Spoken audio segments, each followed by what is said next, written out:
American intelligence and law enforcement agencies have now identified nearly a dozen Americans who have traveled to Syria to fight for the Islamic State, also known as ISIS. The extremist group has seized broad swaths of territory in recent months, and with that, they've also attracted more foreign fighters. The numbers reported vary, but thousands of ISIS fighters are now thought to hold Western passports. Meanwhile, we're just learning that at least 4 hostages held in Syria by ISIS were waterboarded after being captured. That's according to a report put out by the Washington Post. Freelance journalist James Foley was apparently one of those hostages. The 4 were waterboarded using a model similar to that of what the CIA used to torture suspected terrorists after 9/11. And despite U.S. aid drops that took place earlier this month, thousands of Yazidis are still facing a dire humanitarian situation. Many are scattered in refugee camps, while others have been kidnapped or killed at the hands of ISIS. Yazidis represent an ancient religious minority in Iraq and therefore are a prime target for an extremist group that's looking to form a purely Islamic State. But that attempt to eliminate religious minorities is not only happening in Iraq. You can also see it just across the border with Christians in Syria, where groups like al-Qaeda and ISIS now control broad swaths of territory. According to a recently released report from the State Department, persecution of Christians in Syria is part of the worst displacement of religious communities in recent history. The conditions for Christians in Syria is something that Virginia State Senator Richard Black has long been outspoken about. In fact, back in May, the senator wrote an open letter to President Bashar al-Assad thanking him for his, quote, heroic rescue of Christians. In the letter, he said, "I pray that the Syrian armed forces will continue to exhibit extraordinary gallantry in the war against terrorists. Please convey my personal thanks to the Syrian Arab Army and Air Force for protecting all patriotic Syrians, including the religious minorities who face death at the hands of the foreign jihadists."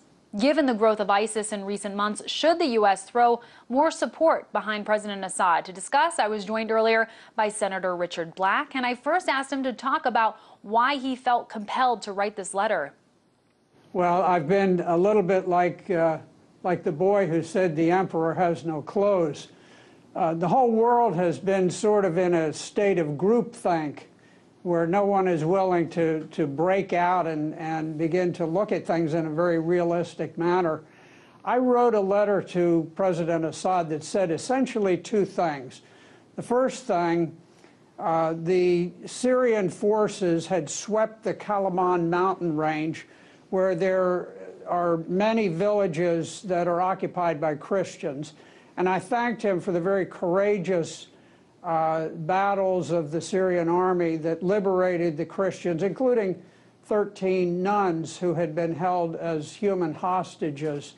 So that was number 1, is thanking him for the rescue of the Christians. Number 2 is I told him that I could not explain how the United States, which suffered 3,000 deaths, people who were sent to a fiery death on 9/11, how we could then come out in support of al-Qaeda, which was the very group that murdered all of these Americans. So those were the 2 things I talked about with President Assad. And do you believe that actually showing support for President Assad will translate into greater protections for these Christians? Well, I think I'm very concerned about the Christians in the Middle East. There were a great number of Christians who managed to survive for centuries and centuries until we began to take aggressive action towards different countries in the Mideast. We have had a tremendous loss of Christians in Iraq.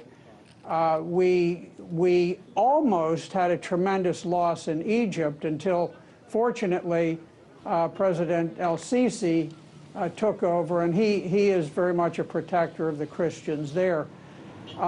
In Syria, President Assad and his father before him have both been steadfast protectors of the Christian community. And so by reinforcing what his army did to rescue the Christians, this was my way of trying to reinforce those efforts, because the Christians are under enormous pressure in the Middle East today.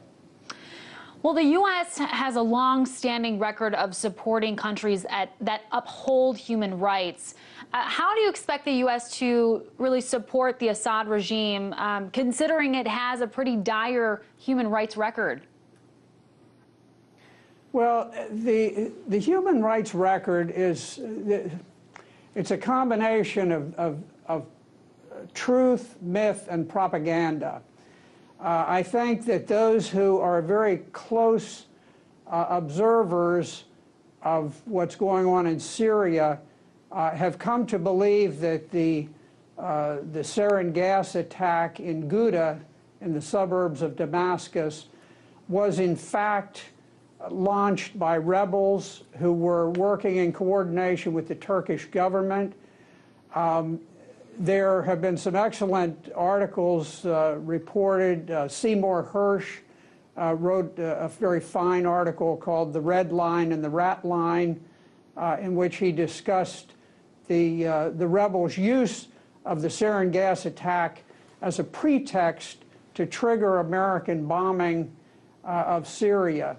And I think even a public commentator like Rush Limbaugh has come out very publicly and said, look, the sarin gas attacks were not initiated by the Syrian government. They were, in fact, initiated by the rebels. So within that small group of people who truly focus on Syria, there's now a realization that we have aligned ourselves with people who deliberately killed 1,300 innocent people in the Damascus suburbs, and these are the rebels.